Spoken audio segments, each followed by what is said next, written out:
오늘 보실 말씀 신약성경 240쪽 로마서 1장 18절부터 23절까지의 말씀 제가 읽겠습니다. 하나님의 진노가 불의로 진리를 막는 사람들의 모든 경건하지 않음과 불의에 대하여 하늘로부터 나타나나니 이는 하나님을 알만한 것이 그들 속에 보임이라. 하나님께서 이를 그들에게 보이셨느니라. 장세로부터 그의 보이지 아니하는 것들 곧 그의 영원하신 능력과 신성이 그가 만드신 만물에 분명히 보여 알려졌나니 그러므로 그들이 핑계하지 못할지니라. 하나님을 알되 하나님을 영화롭게도 아니하며 감사하지도 아니하고 오히려 그 생각이 허망하여지며 미련한 마음이 어두워졌나니 스스로 지혜 있다 하나 어리석게 되어 썩어지지 아니하는 하나님의 영광을 썩어질 사람과 새와 짐승과 기어다니는 동물 모양의 우상으로 바꾸었느니라. 아멘. 기도하고 말씀 나누겠습니다. 하나님, 이제 본격적으로 여름이 시작이 돼서 무더워졌습니다. 그 가운데서도 우리가 건강하게 예배할 수 있는 것 주님의 은혜인 줄 알고 감사를 드립니다. 우리를 모이게 하시고 이제 말씀을 나누오니 성령님 우리의 심령 가운데 임하셔서 하나님의 말씀의 뜻을 깨닫게 하시고 진리의 빛을 비추어 주시고 우리를 하나님 앞에 점검하여 온전한 믿음의 길을 가는 결단과 은혜가 있는 귀한 믿음의 시간 되게 하여 주시옵소서. 예수님의 이름으로 간절히 축복하며 기도하옵나이다. 아멘. 오늘 이곳에 모여서 또 온라인으로 예배하시는 모든 분들 주님의 이름으로 축복합니다. 다음 주는 2025년 맥주 감사절입니다. 그래서 우리가 감사절을 앞두고 오늘 이 시간에는 감사함이 우리에게 어떤 의미가 있는가, 또 감사함이 없을 때는 어떤 일이 일어나는가, 여기에 대해서 함께 말씀을 살펴보려고 합니다. 흔히 말하기를 우리가 살아가는 이 시대를 분노하는 시대라고 얘기를 하곤 해요. 분노하는 시대. 많은 사람들이 화가 나서 살아가고 있다. 한국 사회를 분노 사회라고 얘기를 하죠. 어른들도 그렇고 이런 어떤 분노하고 화가 나 있는 상태는 어른, 청년 할 것 없이 어린 아이들까지도 사실 굉장히 비슷한 상태의 한국 사회 전체가 그런 상태로 살아가고 있어요. 초등학교에 가서 보면 아이들이 분노 조절 장애 가지고 있는 아이들이 많이 있고 작은 것을 못 참고 분노가 막 화가 나고 그런 것 때문에 이제 충돌하고 갈등하는 그런 일들이 사실은 어린 아이부터 어른에 이르기까지 다양하게 일어나죠. 어느 곳에서나 다양한 이유로 분노하고 화난 사람을 만날 수가 있어요. 그런데 화난 사람은 참 만나기 쉽지만 감사하는 사람은 참 만나기가 어려운 시대가 우리가 살아가는 이 시대입니다. 여러분 어떻습니까? 최근에 여러분 감사하다라는 사람 만나본 기억 있으세요? 없습니까? 우리가 그래요. 이게 사회가. 감사하는 사람을 참 만나보기가 쉽지가 않아요. 감사할 이유와 대상이 없다고 얘기를 합니다. 내가 누리고 살아가는 건 당연하게 생각하기 때문에 감사할 이유가 없고 원하는 것을 갖지 못하는 경우들이 많기 때문에 그것이 불만이 되어서 감사보다는 분노가 더 많이 표출되는 시대, 사회, 우리 시대와 우리 사회예요. 그런데 오히려 이런 시대를 살아가고 있기 때문에 작은 것에 감사를 표현하는 것은 오히려 그 사람의 인격과 성품과 이분이 얼마나 깊은 성숙을 가지고 있는지를 나타내는 지표가 되는 경우도 굉장히 많습니다. 제가 가끔 이렇게 운전을 하고 나가서 시내를 가면 학교 앞에 가면은 이제 어린이 보호구역이 돼서 신호등이 없어도 서야 되죠. 사람이 지나가려고 서 있으면 그 앞에서 차가 서는 것은 우리나라 교통법규의 기본입니다. 근데 가끔 가다가 학교 앞에 이렇게 가다가 서게 되면 어린아이들이 이렇게 학교에서 하교하다가 횡단보도 앞에 서 있다가 제가 맨 앞차가 내가 딱 서게 되면 그냥 우르르 몰려가요. 근데 그 중에 어떤 아이는 운전하고 있는 사람하고 그렇게 인사를 뚝 하고 이렇게 지나갑니다. 아이 보면 아유야 진짜 교육 잘 받았구나. 저 집안에서 얼마나 저 가정교육을 잘 시켰으면 당연히 지나가면 되고 법이기 때문에 뭐 감싸고 뭐 크게 그럴 게 없지만 그럼에도 자기가 갈 수 있도록 배려를 해준 상대방에 대해서 감사하는 그걸 표현하는 어린아이지만 그 어린아이의 행동을 보면 참 마음에 뿌듯해요. 참 저런 아이는 커서 얼마나 많은 사람들에게 선한 영향력을 줄까. 저 아이는 부모가 얼마나 잘 키웠길래 저렇게 나와서 알지 못하는 사람에게도 저렇게 인사를 하고 감사하다는 표현을 할 수가 있을까? 여러분, 사소한 거예요. 횡단보도 앞에서 그냥 감사하다는 인사 꾸벅 한번 하고 가는데 그 감사하다는 표현 하나가 사람에게 참 많은 생각을 하게 하고 그 아이의 가정까지도 생각하게 하고 이 아이가 커서 어떻게 살아갈까, 이런 것까지 생각하게 하게끔 만드는 굉장히 중요한 접촉점이 된다는 거예요. 성경에서도 그리스도인에게 감사할 것을 강력하게 명령을 하죠. 대표적인 말씀이 데살로니가전서 5장 16절 18절까지의 말씀에 나옵니다. 항상 기뻐하라, 쉬지 말고 기도하라, 범사에 감사하라, 이것이 그리스도 예수 안에서 너희를 향하신 하나님의 뜻이니라. 분명하게 강력하게 기록이 돼 있어요. 감사하는 것이 하나님의 뜻이라는 거예요. 성도들이 감사하는 것은 하면 좋고 안 하면 어쩔 수가 없고 이게 아니라 너희를 향하신 하나님의 뜻이다. 너희가 늘 감사하고 하나님 앞에 감사하고 그렇게 살아가는 것이 하나님께서 너희들에게 원하시는 믿음의 방식이라고 사도 바울은 분명하게 얘기를 합니다. 그런데 이렇게 성경이 말하는 감사함은 세상이 드리는 감사와는 좀 달라요. 세상 사람들은 아무 때나 감사하지 않습니다. 여러분, 살면서 언제 감사를 많이 하십니까? 감사해 본 적이 없어서 이러시면 곤란해요. 여러분, 언제 감사를 많이 하십니까? 세상에서 교회 기도할 때 말고 사람들과 관계에서 그냥 처음 본 사람한테 감사합니다 얘기를 하십니까? 그러진 않아요. 우리가 세상에서 어떤 공식적인 관계를 맺고 살아갈 때 감사하다고 표현할 때는 감사함의 조건이 있어요.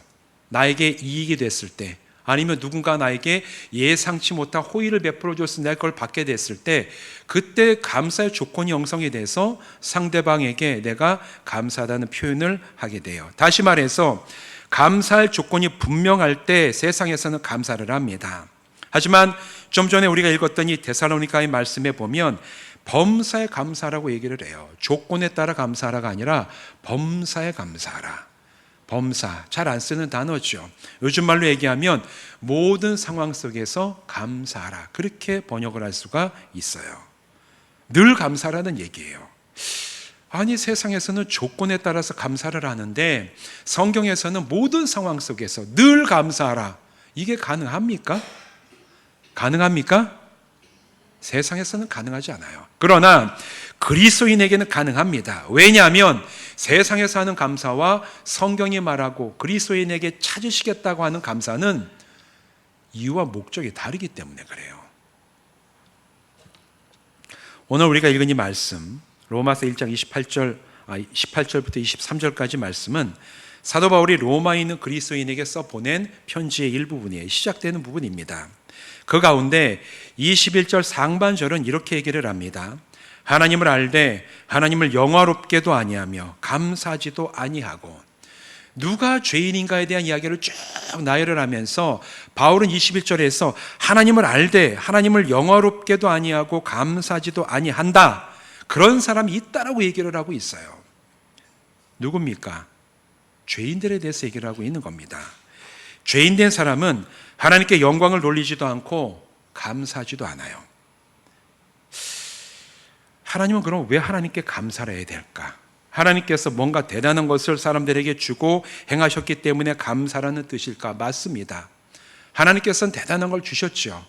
예수 십자가 복음이야말로 이 땅에서 사람이 받을 수 있는 하나님께로부터 받는 최고의 선물이며 복인 것을 우리는 다 알고 있어요. 그런데 오늘 이 본문 말씀에서 21절에서 하나님께 영광을 돌리지도 않고 감사하지도 않는다, 그렇게 바울이 얘기하고 있는 그 사람들은 구원받은 사람들을 얘기하는 게 아닙니다. 구원받기 이전에 그 사람들에 대해서도 그들이 하나님을 영화롭게도 안 하고 감사도 돌리지 않는다라고 얘기하고 있다는 거예요. 왜 그러면 바울은 예수 믿지 않는 사람들, 하나님이 어떤 분이신지 제대로 성경을 통해서 제대로 알지 못하는 사람들에게도 하나님께 영광을 돌리고 감사해야 된다고 말하는 그 이유가 어디 있을까? 무슨 이유 때문에 바울은 신앙이 있고 없든 간에 사람들은 하나님을 알아보고 하나님 앞에 영광을 돌리고 감사해야 된다고 얘기를 할까? 바로 앞에 있는 19절과 20절에 그 이유가 나옵니다. 19절 20절에 이렇게 얘기를 하고 있어요. 하나님의 진노, 이는 하나님을 알만한 것이 그들 속에 보임이라. 하나님께서 이를 그들에게 보이셨느니라. 창세로부터 그의 보이지 아니하는 것들, 곧 그의 영원하신 능력과 신성이 그가 만드신 만물에 분명히 보여 알려졌나니 그러므로 그들이 핑계하지 못할지니라. 이유가 바로 여기에 있습니다. 하나님은 천하 만물을 정직하고 바르게 보면 그 안에서 창조주 하나님의 창조의 능력과 신성을 알아볼 수 있는 최소한의 영적인 능력을 사람들에게 주셨어요.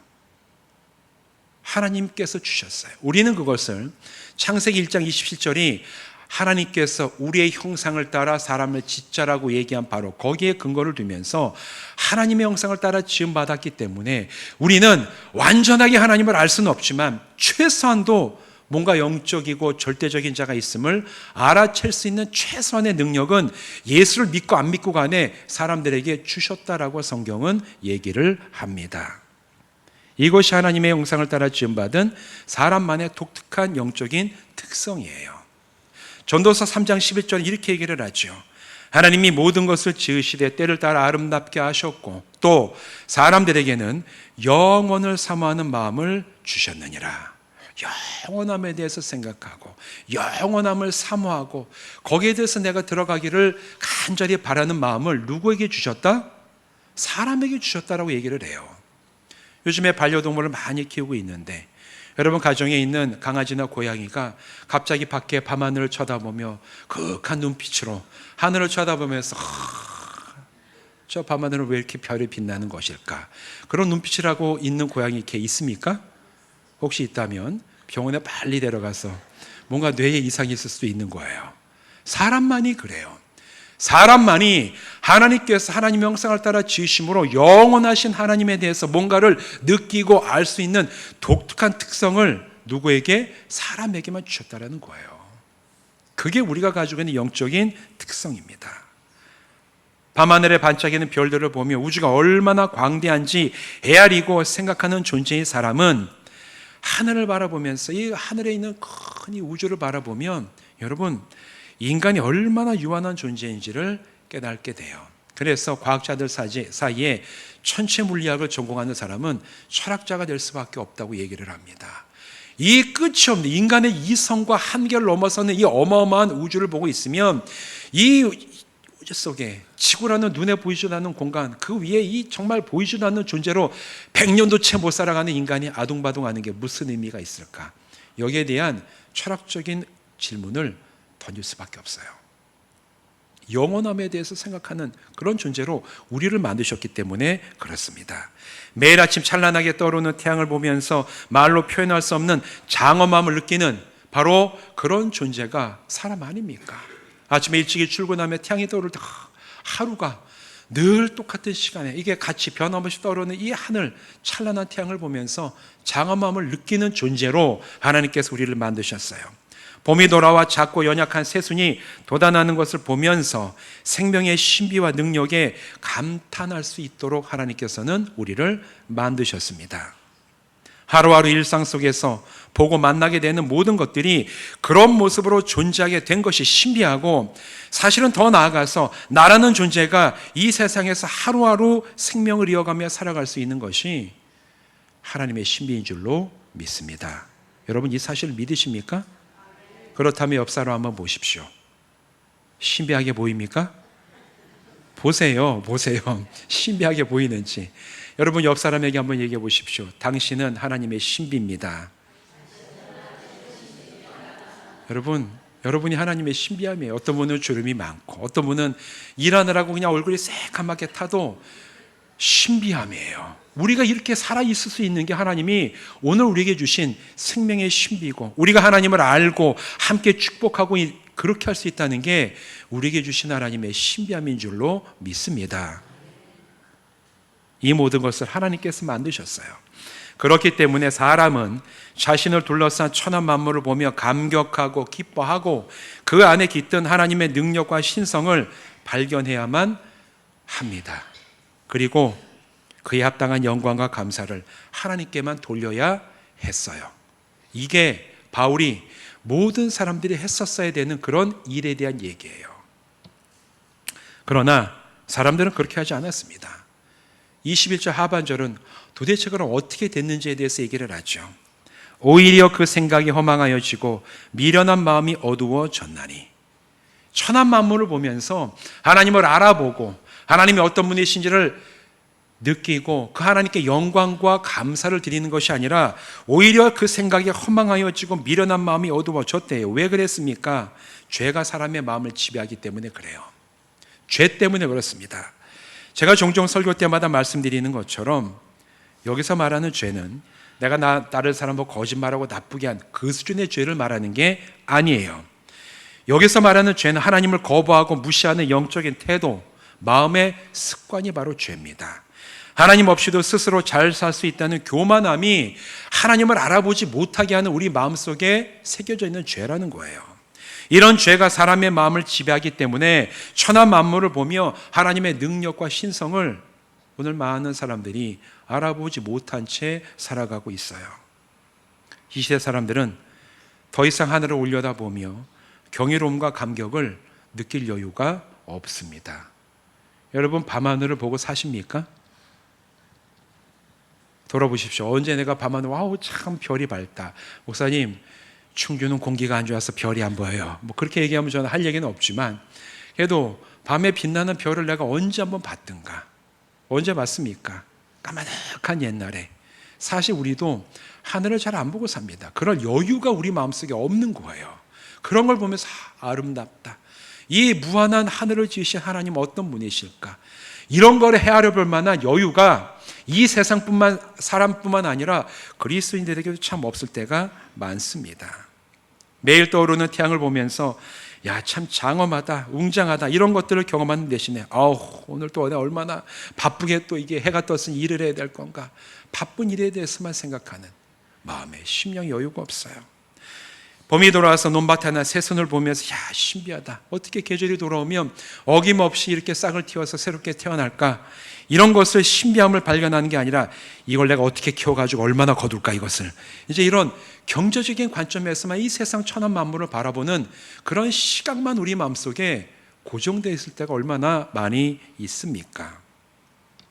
죄로 인해서 하나님에 대한 영적인 감각이 사라지니 감사가 사라지고 대신에 자기의 이익만을 따라 세상을 보며 살아가는 그런 사람의 마음 태도가 이 세상의 모든 사람들의 마음속에 자리 잡고 있어요.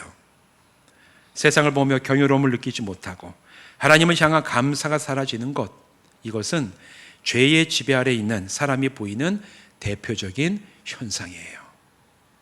누가 죄 아래 있는가, 누가 죄의 영향 가운데 있는가를 명확하게 구분하는 것은 이 사람에게 감사가 있는가, 마음의 감사가 있고 입술의 감사가 있는가, 아니면 늘 불평하고 불만이 있고 다른 사람들에게 불만하고 다 이유 뭔가 원인을 돌리며 살아가고 있는가, 이걸 보면 대번에 알 수 있어요.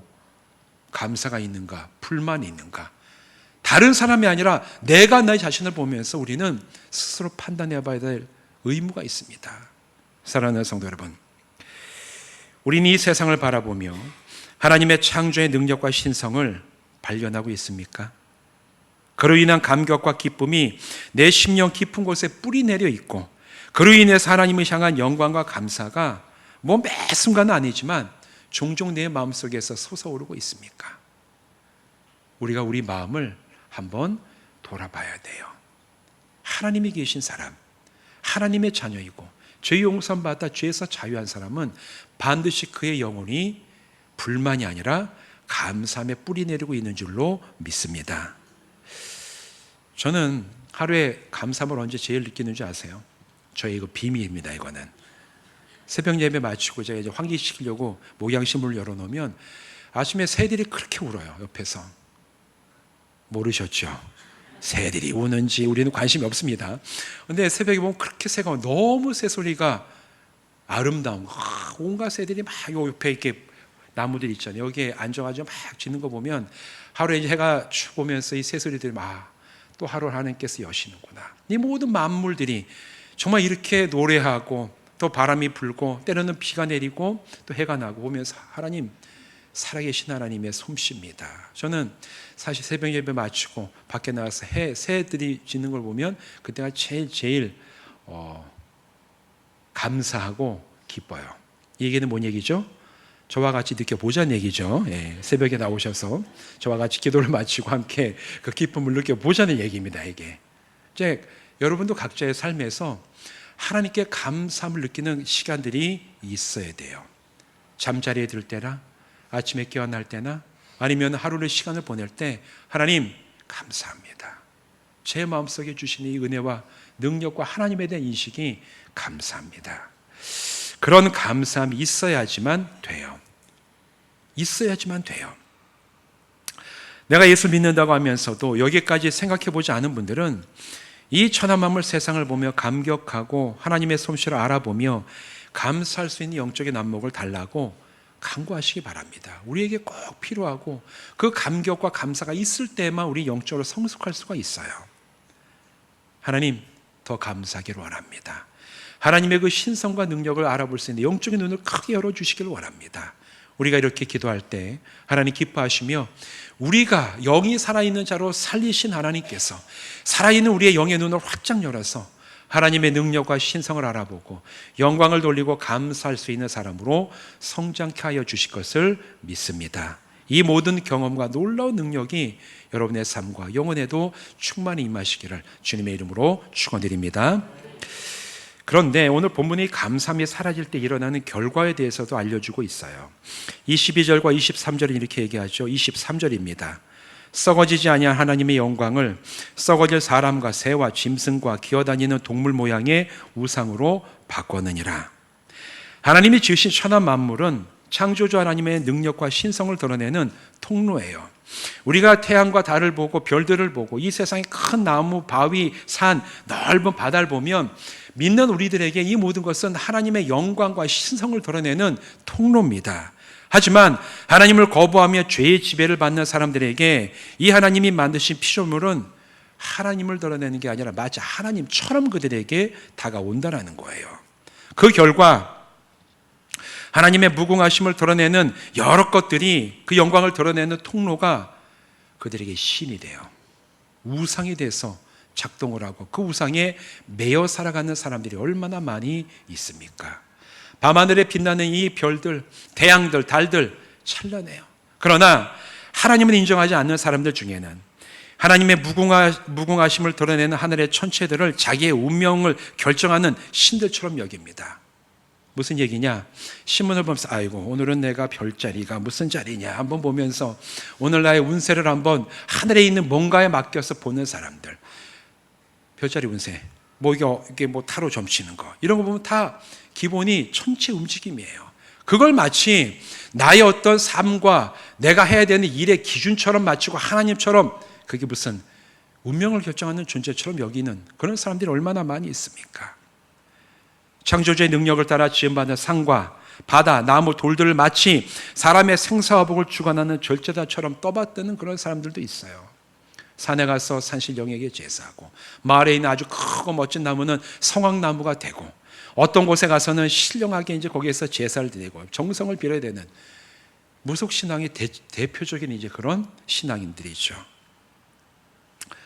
하나님을 알지 못하면 하나님의 창조의 능력을 드러내는 천한 만물의 대상이 신이 되어서 그들에게 우상이 되고 우상에 매여 살아갈 수밖에 없는 게 사람의 운명이에요. 고전적인 의미에서 이런 우상들뿐만 아니라 오늘날 현대 문명이 만들어낸 다양한 우상들이 사람들의 영혼과 마음을 지배하지 않습니까? 사람이 발전시킨 과학과 문화, 예술, 경제 등은 하나님이 사람에게 주신 창의성 때문에 가능했고 그래서 이제 오늘 우리가 누리며 살아가는 수준까지 발전할 수가 있었어요. 그러나 하나님을 거부한 사람들에게는 그런 창의성의 결과들이 똑같이 우상이 됩니다. 눈부신 과학기술이 하나님처럼 사람들에게 유토피아, 천국을 약속하고 마치 과학기술을 하나님처럼 떠받드는 사람 많습니다. 돈과 재물, 사람들이 만들어낸 경제 산물인데 그 돈과 재물이 사람의 영혼과 마음을 사로잡아 거기에 매여 살아가는 사람들 얼마나 많이 있습니까? 문화를 이끄는 연예인들, 아름다움이 우리에게 우상이 돼요. 우리가 그냥 얘기하죠. 아이돌 그룹이 나왔다. 여러분, 영어로 아이돌이 뭔지 아세요? 말 그대로 우상입니다. 영어에서는 아이돌이 우상이에요. 번역을 하면. 우상이 나왔다. 정말 우상이 되는 거예요. 유일하게 그들을 바라보고 그들이 나의 판단의 기준이 되고 그들이 내가 따라가고 싶은 존재가 되면 아이돌 그룹뿐만 아니라 그 어떤 것도 다 아이돌이 될 수 있어요. 사람의 우상이 돼요. 하나님을 거부하고 떠난 죄인은 자신의 마음을 끄는 이 세상의 그 어떤 특정한 대상을 하나님처럼 떠받들며 살아갈 수밖에 없습니다. 그런 사람들에 대해서 바울은 22절에서 이렇게 선포를 하죠. 스스로 지혜 있다 하나 어리석은 사람들이다. 스스로 대단히 지혜 있는 것 같지만 그러나 하나님을 알아볼 수 있는 지혜는 전혀 없이 하나님 앞에서 너무너무 어리석고 영이 죽은 자로 살아갈 수밖에 없는 사람들, 하나님을 거역하고 하나님을 알지 못하고 하나님께 감사하지 못하는 사람들의 운명이자 결과라고 오늘 본문은 얘기를 합니다. 지식은 넘치고 아주 지혜로운 듯하나 하나님을 거부하고 하나님께 드려야 될 감사를 버린 사람들의 그 마음속에는 우상이 자리를 차지하게 돼요. 사랑하는 성도 여러분, 우리는 예수 안에서 영이 살아있는 사람인 줄로 믿습니다. 이제 영의 눈을 떠서 이 세상을 창조하신 하나님을 우리는 온전하고 크고 바르게 바라봐야 돼요. 온 천하 만물이 보여주는 하나님의 능력과 신성을 이제 우리는 새롭게 뜬 영의 눈을 가지고 제대로 바라봐야 돼요. 하나님 감사합니다. 이 창조주 하신 이 창조된 세계에서 보여주는 하나님의 신성과 능력을 주여 제가 온전히 보게 하여 주시옵소서. 감격과 경이로움을 우리의 영혼의 깊은 곳에서 경험하셔야 됩니다. 하나님 감격합니다. 감사합니다. 오늘도 나에게는 신비함을 주심을 주여 제가 찬양합니다. 이런 우리의 고백이 저와 여러분의 마음 깊은 곳에서 사라지지 않을 깊은 영적인 뿌리를 내리기를 주님의 이름으로 축원드립니다. 그로 인하여 하나님께 영광을 돌리고 하나님 앞에 참된 감사를 드림으로 이 세상에 나의 마음을, 이 세상에 특정한 것이 나의 우상이 되는 것이 아니라 오직 살아계신 하나님만을 섬기며 의지하며 평생을 하나님께만 감사와 찬양을 드리는 새로운 교 모든 성도들 되시기를 주님의 이름으로 축원드립니다. 기도하시겠습니다. 하나님, 천하 만물을 만드신 하나님을 온전히 알아보지 못할 때 우리 안에서는 감사가 사라지게 되고 감사가 사라진 사람 마음속에는 우상이 자리 잡게 됨을 오늘 성경 말씀은 분명히 증언을 합니다. 우리의 심령을 돌아봅니다. 우리의 심령에는 얼마나 하나님을 향한 감사가 깊이 뿌리내려 있습니까? 하나님, 다시 이 감사의 나무가 자라나게 하여 주시옵시고 우리 영의 눈을 활짝 떠서 감사의 목적과 이유와 증인이 되신 하나님을 온전히 바라보며 늘 우리가 하나님이 지으신 이 세상 속에 살아가면서 천한 만물이 드러낸 하나님의 신성과 능력으로 인하여 하나님께 감사하고 찬양하고 영광을 돌리며 온전한 믿음의 길을 가는 모든 성도들 되게 하여 주시옵소서. 예수님의 이름으로 간절히 축복하며 기도하옵나이다. 아멘.